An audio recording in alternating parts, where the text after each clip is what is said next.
Hi everyone, my name is Chris Sanders, and today I want to talk to you about everything that's going on in Washington, D.C. Whole bunch of MAGA protesters and white supremacists all got together and they decided they were going to storm the Capitol building, and I don't think that's appropriate. I people are always love to point at, well, what about Black Lives Matter and blah blah blah and this and that, and I'm like, no. One, the reasons for protests are completely different, and and number two, that isn't the Capitol building of the United States. That isn't a whole bunch of people trying to get together to violently overturn an election in which all of us, 80% of us voted in, trying to negate 80% of the vote.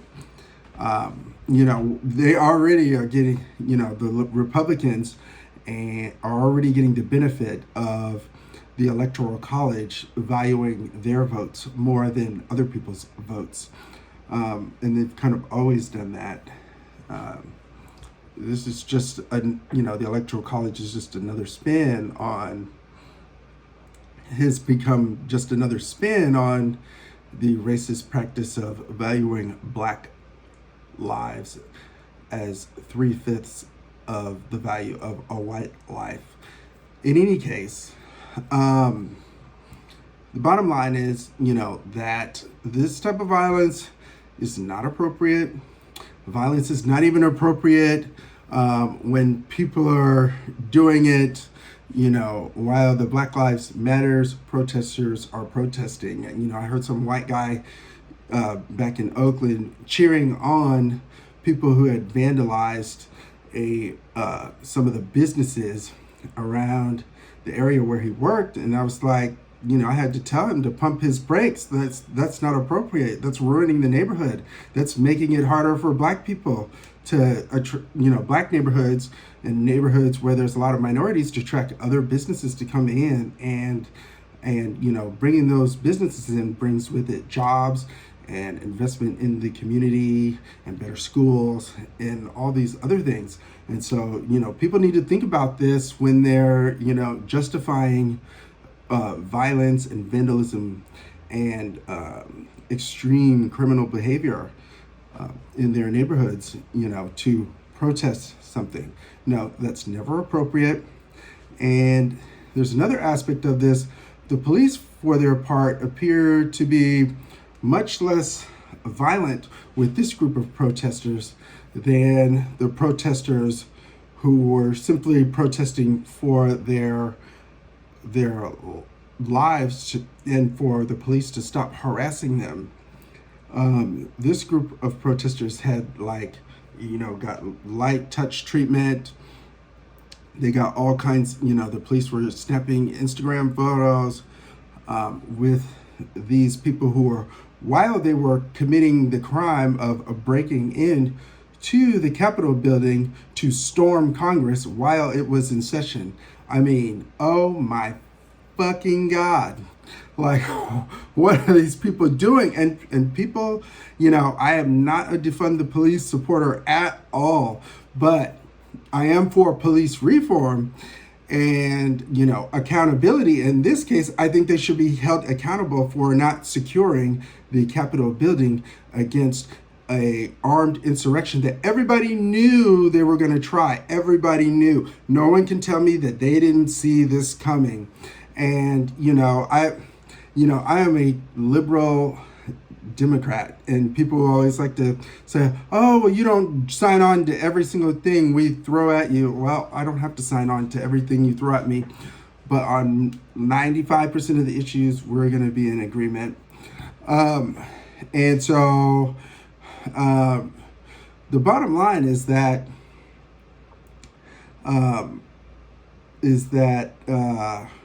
what was the point I was making? So the bottom line is that I was previously very supportive of Josh Hawley's efforts, his right side Republican populist efforts to provide, stimulus and health care for Republican constituents. And then, obviously I voted for Bernie Sanders for president. So, I obviously support health care and benefits for the rest of America as well. And so, I've always been one to say we should partner up on these economic issues that we agree with, because, people out here are getting angry. And you see these guys were able to get away with this. Well, what does that tell the left side? That says, oh, well, they let them get off, so why shouldn't we also be able to do something similar, where we storm the Capitol building while Congress is in session and start making our demands known and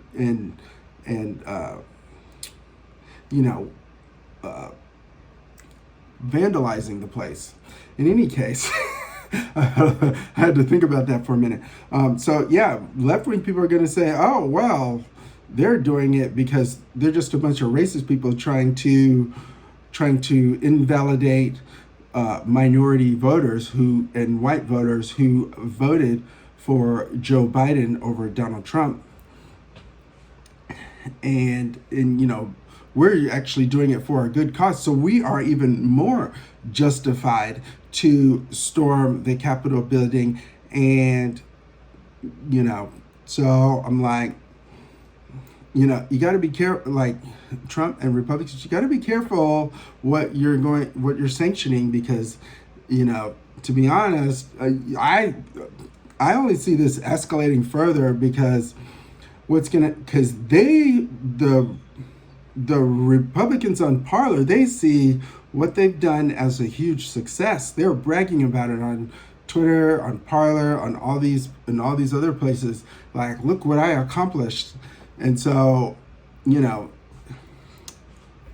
I said, I was very interested in Josh Hawley's, his the populist parts of his platform, but I think he's made a huge mistake here, and an irresponsible mistake that, dare I say, he should be expelled from the Senate for enabling this. Like, these Republicans and Democrats, like Republicans on their side, they don't even want to, they're literally lying to their supporters, and they justify it as, oh, it's all part of the political process. I'm going to go with a lie so long as it benefits me, type of, thing, like, oh, we're just playing the game. No, that's, and this is the result of we're just playing the game. And Democrats, for their part, they're like, they get into power and they're like, and people elect them to do progressive things. They elect them because they want them to do healthcare. They elect them because they want them to pursue, economic benefits for them, a more fair, just system where the money is flowing down to the bottom and not flowing up to the top. Like you've got all these greedy billionaires, like Elon Musk, delivering very little to society. Yes, I said delivering very little to society, given what they've taken from society and the problems that a lot of what they've done has caused. Like, everybody only looks at the benefit and how much money they were able to generate. But, there's a downside to all of that. And the downside is, Elon Musk is leaving the Bay Area after, he contributed to the high cost of living there. He contributed to the homelessness there. He got all those tax breaks. California helped him get all those tax breaks. And, and then as soon as he gets the slightest bit of pushback because of the coronavirus, oh, he's running off to Texas. Okay. I can assure you that most Californians do not miss him. But in any case, my broader point is that Democrats don't want to use power, act like they don't know how to govern. They won't even vote on legislation. That is a problem, and that makes people angry because they're paying you $180 to $200,000 a year, plus all of the benefits like free Medicare for government, Medicare for all, government-run Medicare for all. Ask a Republican congressman if he isn't taking that government-run Medicare for all. Ask a Republican congressman if he gets paid even when he's not in there voting, even when they're having a recess. They go on vacation they go on vacation more than anybody else. And and you know, they're still collecting that $180,000 to $200,000 a year in income that comes from the taxpayer's pocket. Yes, it comes from my pocket and your pocket, taxpayer pockets. So we've got to think about that. You know, Republicans and Democrats need to think about that when they're not voting for, you know, legislation that materially benefits people. You know, a lot of the things they want to push benefit people in Kentucky. They benefit people in West Virginia. They lift the bottom of the boat up, which lifts everybody else up. That allows, you know, middle-class people to save a little bit more money or spend a little bit more money. It allows, poor people to help themselves a little bit because they don't have the stress of trying to find healthcare and just the basic needs of living. They can just, coast along. It also allows people to contribute to society more often. You know, if you're getting that UBI and your healthcare needs are met, then that allows you, to work less hours, to contribute free time, to benefit society as a whole, and that's a good thing. And it allows people to be more civically engaged in it. So Democrats need to actually start governing rather than making excuses for why they didn't govern. Oh, I can't.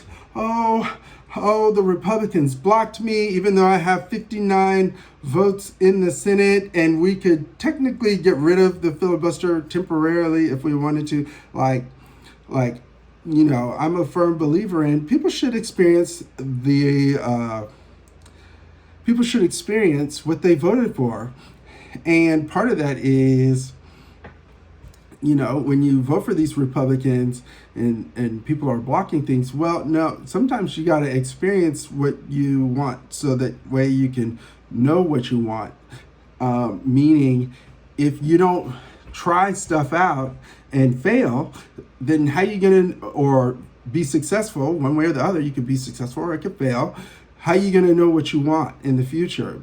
Or how you going to know that, oh, maybe this thing didn't work like this, but if we change X, Y, Z, then it will work like it. You don't allow yourself the flexibility to do the right thing.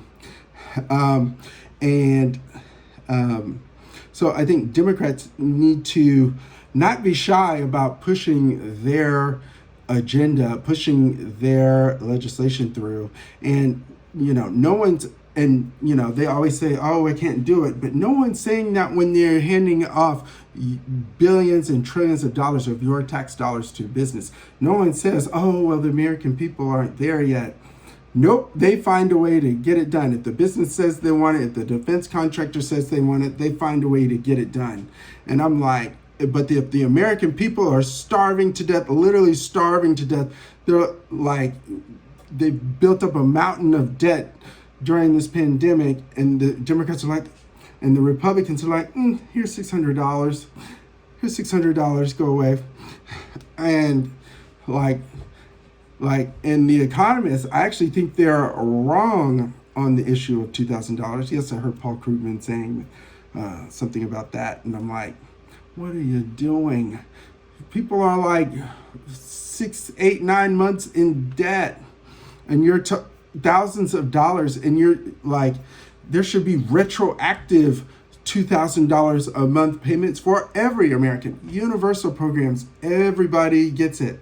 Everybody's American, everybody deserves it. He's like, oh, well, you're giving it to some people who might not need it. Okay, that's fine.